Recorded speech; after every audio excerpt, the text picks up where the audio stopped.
I'm sitting here with Anne-Marie and Estera, and there's one other young lady named Marta who's busy teaching at the school that these ladies are involved with. We heard a little bit about that in our earlier update.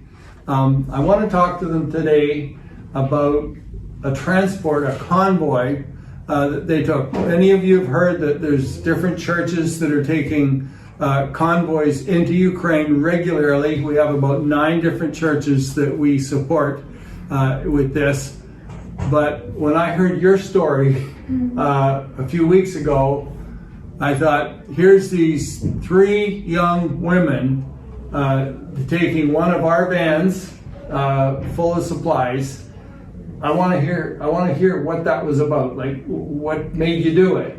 And first of all, tell us about the convoy. What was it that you did? So basically, all of the projects that we call it Light for Ukraine. So we do like these baby boxes. Baby boxes. And we have there everything that's needed for the first weeks, months after you deliver a baby. So from the beginning of the war, we were every 2 weeks, every month in Ukraine, because we know that, okay, one part is what we do here, and we have a lot of refugees, but there are also people who stayed, right, and we don't want to leave them behind. So first we started with the transports of the milk powder, baby formula. That's what Maciek told about. And when we started this project, we got in touch with maternity wards, and that is how we decided to continue with the project. And so we do every month, we do a transport to Ukraine to other maternity wards. We have been already in Lutsk, in Tarnopil, in Yavorov, in Bucha, in Irpin, in Kiev, and in Pereyaslav. So we are going more and more to the east every time. So we do it thanks to Dobroczynić. First of all, thanks to the car that you bought, because without the car we could be I didn't buy it, but some of these people watching this, they bought it. So thank you so much to all of you, because without the van we wouldn't be able to bring the help. And we have at church, we have our van, but because of more and more needs that we are delivering, our van was just being too small. So when Radek came to us and he was, first of all, I want to help you with the convoys, and second of all, I want to borrow your car. We were like, man, thank you for that, because otherwise we would be transporting with the bus or something. Okay, so you loaded this thing up. Yeah, we loaded everything, but what's is important, and it's a bit different than normally other organizations do. We pack everything in each box. And what we do, we don't bring it to a maternity ward to say hi to the director and we're back, but we meet with each and one of the ladies that are there at the maternity ward. So one-on-one? One-on-one, because we want to meet them, we want to have 5 minutes, even 5 minutes, to just talk to them, find about their stories. There are 2 most common examples. One of them is that the lady one of them is that they lost their milk because of the stress. So that's one thing. But the most important is about the father situation. So there are 3 options. First of all is that the father of the child is in the army fighting. Second of all is that he died during the war. And third is that he lost his job because of the war. So the mothers are a bit left behind. And this box, it's not a lot, because when you see how much it costs, one box costs about $50, I would say. Yeah. But for them, it's something that they don't have to worry for the most important things for first couple of weeks.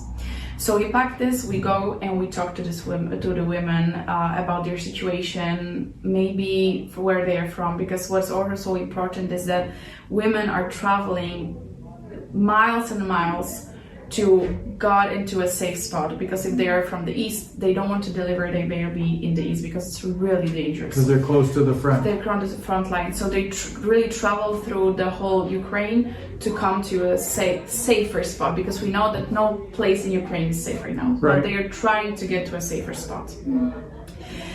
So we want to get to know their story.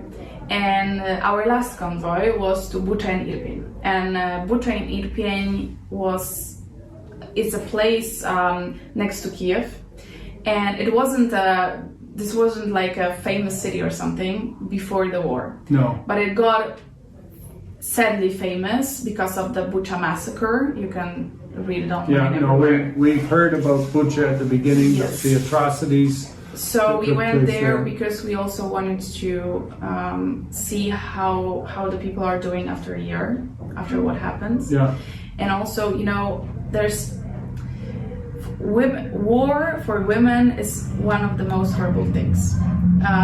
And that's why we went to the maternity ward in Bucha.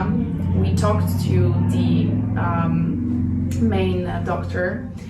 And I don't want to be really drastical here, but these things are happening, so I'll just say. We were talking to him and we asked, how was it when the Russians were there? How was it?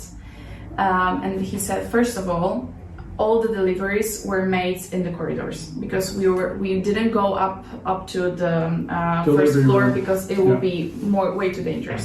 So all the deliveries were in the corridors, also C-sections. So all the C-sections or natural birth all were made in the corridors, but the Russian soldiers were already on the place of the hospital. They didn't come into the building, but they were in front of the building. And the doctor said that I saw how they were shooting, and they shot three newborns in front of me and mothers. And you know, when we were talking with these people, they talk about it with this really weird kind of love, but it's like you know when you're really nervous, and it's like a nervous laugh. And what's really the same about all these people is that when they talk about things, they have this nervous laugh because it's like in a horror. a laugh. It's like a nervous laugh A because nervous laugh. it's like in a horror, and they have all been through that. And you know, we were staying at a family that really, with open arms, they invited us to stay with them, and they said that when we were running away, we didn't close our doors because we knew that people would be hiding. And they said when we came back, we saw that people were like doing an open fire in the garden because there was no electricity, nothing, and it was February and March, but they didn't steal anything, nothing was damaged. People were just thankful that we, you know, left their home. But it was so bad, for example, that in front of their gate, someone was killed, and the shootings were so intense that for 3 days, no one could take the body from there. So we met with the people, we met with the mothers, which were really in the situation, they didn't leave. And these are stories that are happening all the time.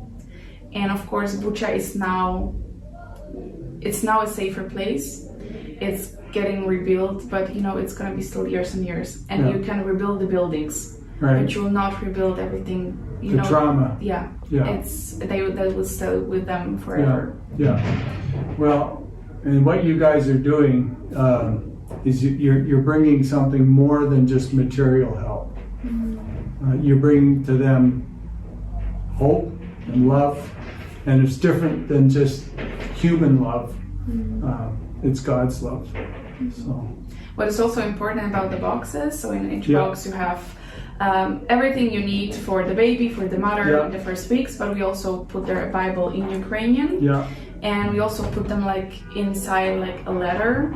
It's like a letter from God to them. It's like really personal, you know, and maybe it's nothing because we just write it and just put it in a book, but for them it's like moments to really realize that no matter where they are, no matter what happened, God is still with them. Wow. This is a good example of how this is the church in Canada, the church here in Poland, connecting with churches in Ukraine, and here's this church just of young adults and what they're doing.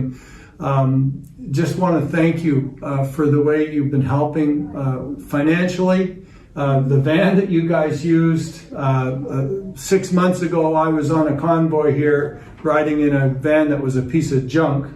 And that's when the Lord said, you got to see if we can get a couple vans, and you helped. And that was just one of the ways that it's being used. Thank you, both of you, for what you're doing. And we wanted to thank you guys all for doing that, because in the beginning of the war, everyone was, okay, let's help. And now, you know, it's almost how much, 17 months or something from the war, and less people are helping, and the drama is still there. The children are still here. You know, everything that's happening is in Ukraine is still there, and so that's why we are so thankful that we have partners like you, we have churches like yours that know that there is still war. Just because it's already 1.5 years, it doesn't mean that it's stopped. It's still happening, and you still want to help, and we are so thankful for so that. please don't forget. We've got to keep praying and keep supporting. So thank you so much. Thank you.